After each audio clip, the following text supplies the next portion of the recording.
Checkpoints is presented by pharmaceutical company GM Pharma.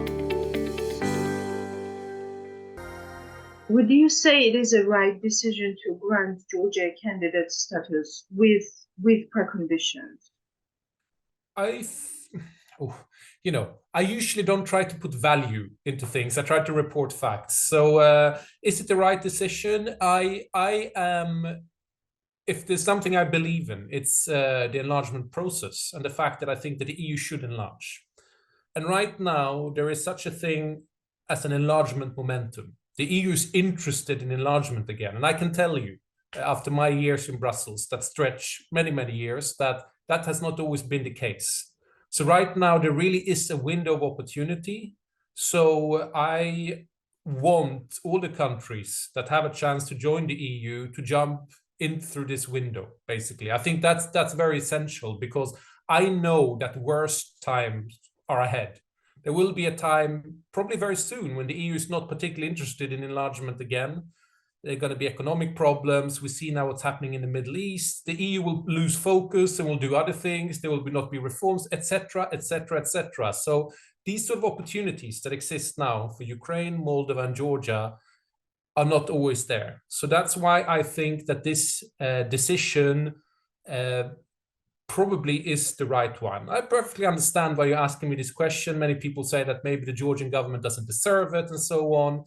Not really for me to say, like in the end, I always have seen Georgia as a European country belonging to the European Union, and I'm happy with every step you're taking towards the European Union. But in your private conversations with your sources, how is largely Georgia and Georgian government perceived? Is it perceived as a pro-Western, pro-European government that is trying its best to get Georgia into the EU? Let's say that like this, there are question marks around the Georgian government. People in Brussels are a bit wondering some of the decisions, why they're being taken. I'm thinking especially about the resumption of flights to Russia was something that they couldn't understand at all in Brussels. Another thing was the foreign agent law that finally was scrapped, but that was another thing that really worried Brussels. And the third thing I would say was this impeachment process against Madame Jozwiak, which was something they couldn't understand at all. So yes, there are question marks, and that is also the reason why the decision on Georgia, the impending decision on Georgia, was much more difficult for EU to take than, for example, Ukraine and Moldova. It was a fairly easy, predictable things that they would, vote to open for accession talks with these two countries. And my last question, and thank you for your time again.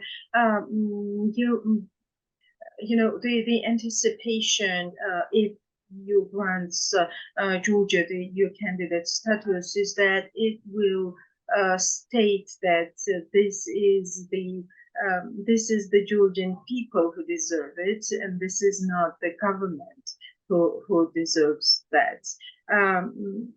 Is that expectation real?